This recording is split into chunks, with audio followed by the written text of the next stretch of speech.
مسعود خان صاحب، واقعی آپ نے درست فرمایا اور صحیح پوائنٹ آؤٹ کیا. ایون ہیلری کلنٹن نے بھی یہ کہا تھا کہ وہ استعمال کرتے ہیں اور نکل جاتے ہیں اور پیچھے پھر ہمیں سارا کچرا اور گند صاف کرنا پڑتا ہے. ابھی آپ نے یوکرین کی بات کی تو میں دوسرے موضوع کی طرف آتا ہوں.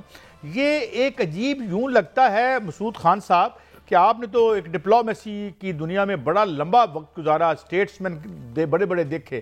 عجیب what kind of people have taken over, اور ڈیلی یہ سٹاک بھی گرا رہے ہیں اور جنگیں بھی چل رہی ہیں.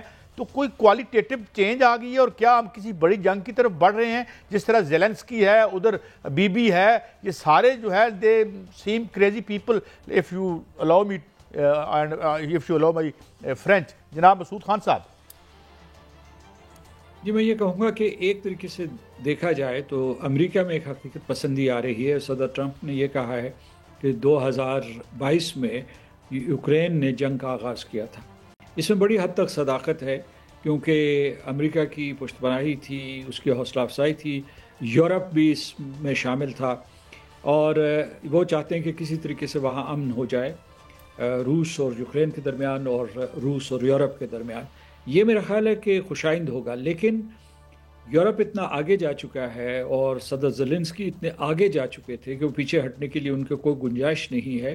اور امریکہ اگر پیچھے ہٹتا ہے تو یہ جنگ زیادہ دیر تک چل نہیں سکتی. آپ نے یہ بھی دیکھا ہوگا کہ ان کے یہاں مذاکرات ہو رہے ہیں. لیکن خان صاحب وہاں پر زیلنسکی کی اگر بات کی جائے تو زیلنسکی ایک طرف جو ہے مذاکرات کے لیے سعودی عرب میں موجود ہے، محمد بن سلمان سے انہوں نے ملاقات بھی کی ہے.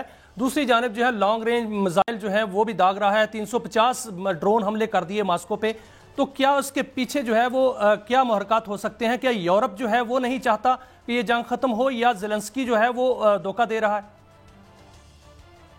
عام طور پہ یہ دیکھا گیا ہے کہ جب جنگ کے خاتمے کی بات ہو یا جنگ بندی کی بات ہو تو اس وقت یہ ہے کہ جو مخالف قوتیں ہیں، متحارب قوتیں ہیں، وہ اپنی قوت کا مظاہرہ کرتے ہیں. تو صدر زیلنسکی نے اسے واشنگٹن میں صدر ٹرمپ نے بٹھا کے کہا تھا کہ تمہارے پاس کوئی کارڈز نہیں ہیں اور صرف جو ہے امن معاہدے کے اوپر دستخط کرو. اس نے بیان بھی دیا ہے، جو یوکرین کے آفیسر نے بیان دیا ہے یا ایکسپوکس مین نے، کہ جناب یہ دیکھیے ہمارے پاس کارڈ موجود ہے. تو وہ ایک دوسرے کو اپنی طاقت دکھانا چاہتے ہیں. لیکن جہاں زیلنسکی نے حملہ کیا ہے وہ ماسکو نے بھی حملے کیے ہیں، تابڑ توڑ حملے کیے ہیں. وہ اوڈیسا میں کیے ہیں، کھرسن میں کیے ہیں، ڈونیسک میں کیے ہیں اور دونوں جو ہے اپنی قوت کا مظاہرہ کر رہے ہیں. لیکن اصل میں جو ہے باٹم لائن یہ ہے، امریکہ یہ کہہ رہا ہے کہ یہ جو مشرقی علاقہ ہے یوکرین کا، اسے اور اس میں زیادہ روسی آباد ہیں، روسی نژاد لوگ آباد ہیں، تو ان کو ماسکو کے حوالے کر دیا جائے. لیکن ان کو یہ چیز آڑے آتی ہے درمیان میں کہ وہ علاقائی یکجہتی اور خود مختاری برقرار رکھنا چاہتے ہیں، کیونکہ اس سے ایک نظیر قائم ہو سکتی ہے کہ جو ملک چاہے دوسرے خود مختار ملک کے اوپر حملہ کرے اور اس کے کچھ حصے کو کسی بھی بنیاد پہ اپنا حصہ بنا لے. لیکن مسعود خان صاحب یہ تو فرمائیے کہ یہ جو معاملہ چل رہا ہے اس وقت، کیا آپ کو مذاکرات نظر آ رہے ہیں، امن نظر آ رہا ہے، یا آپ کو جنگ نظر آ رہی ہے کہ جنگ بڑھتی ہوئی نظر آ رہی ہے؟ اگر یہ مذاکرات کامیاب نہ ہوئے تو ہم تیسری جنگ عظیم کی طرف جا رہے ہیں.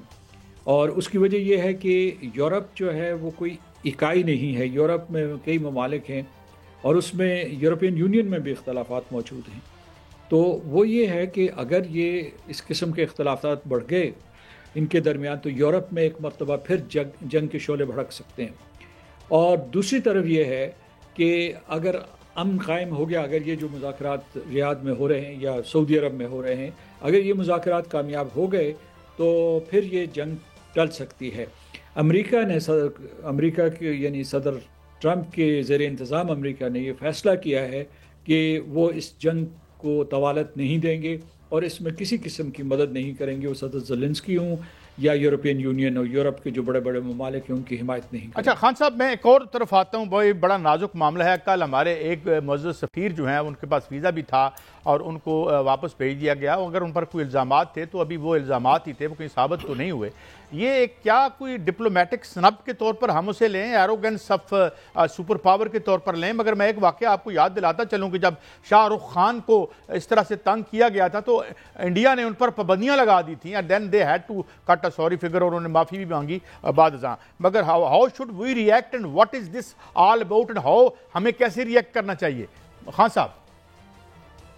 ہمیں بردباری کے ساتھ، تحمل کے ساتھ اس پورے معاملے کا جائزہ لینا چاہیے. یہ واقعی غیر معمولی واقعہ ہے، اور جو سفارتی تعلقات ہیں، سفارتی آداب ہیں، ان میں کبھی ایسا نہیں کیا جاتا.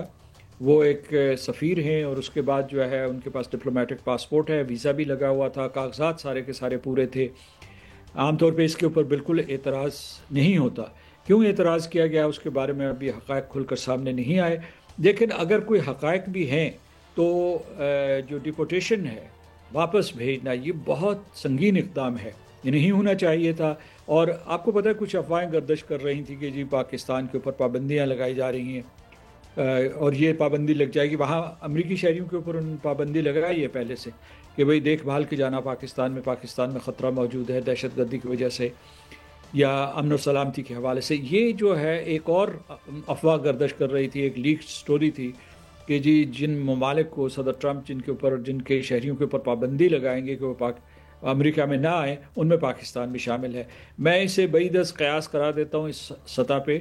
لیکن اس آج ابھی ایک خبر آ رہی ہے کہ آج ہی صدر ٹرمپ جو ہے وہ ایک ایگزیکٹو آرڈر جاری کریں گے جس میں وہ مختلف ممالک کے باشندوں پر پابندیاں لگائیں گے، اور اس میں شاید پاکستان بھی آ سکتا ہے. تو کیا آپ سمجھتے ہیں کہ واقعتاً ایسا ہو سکتا ہے کہ پاکستان پر بھی پابندیاں لگ جائیں اور پاکستانی شہریوں کو امریکہ میں داخلے سے روکا جائے؟ میں سمجھتا ہوں کہ اگر امریکہ ایسا کرے گا تو سنگین غلطی کا ارتکاب کرے گا، کیونکہ اس کی وجہ یہ پاکستان ایک جوہری ریاست ہے اس خطے میں، بلکہ بین الاقوامی برادری میں اس کا ایک اہم مقام ہے، صرف امریکہ کے حوالے سے نہیں. اور یہاں پاکستان میں امریکہ کے 80 انٹرپرائزز، جس میں سے بیشتر فارچون 500 ہیں، وہ متحرک ہیں. یہاں سے لوگ آتے جاتے ہیں. پھر جو ہے جو امریکہ میں آباد لوگ ہیں، ان کی جو پاکستانی ہیں ان کی دو قسمیں ہیں. ایک پاکستانی امریکنز ہیں جن کے پاس امریکن شہریت ہے، باقی جو ہے جو قانونی ریزیڈنٹس ہیں جن کے اپنے حقوق ہیں امریکی آئین کے مطابق، امریکی قوانین کے مطابق. تو وہ ایک خطرہ یہ ہو گیا تھا کہ وہ بھی واپس آئیں گے تو واپس نہیں جائیں گے. اگر امریکہ ایسا کرے گا تو یہ ایک معاندانہ اقدام ہے، یعنی یہ کوئی اس کا بڑا منفی سگنل ہے. اور امریکہ کو اس وقت پاکستان کے تعاون کی ضرورت ہے.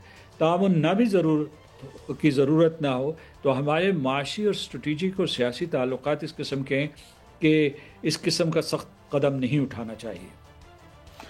مسعود خان صاحب، آپ نے بہت ہمیں انلائٹن کیا، کچھ ہمیں سیکھنے کا موقع ملا بہرحال اور بڑے. لیکن آپ نے جو اچھی بات کی، ہمیں ان تمام جو سچویشنز ہیں بردباری سے ہمیں انہیں ٹیکل کرنا ہے in the interest of our own country. ایک بریک ہے، بریک کی طرف بڑھتے ہیں اور واپس آئیں گے تو پھر ذرا معیشت کا عالم دیکھتے ہیں. چینی کدھر جا رہی ہے، ہم کدھر جا رہے ہیں، اور IMF ہمیں کہاں لے کے جا رہے ہیں.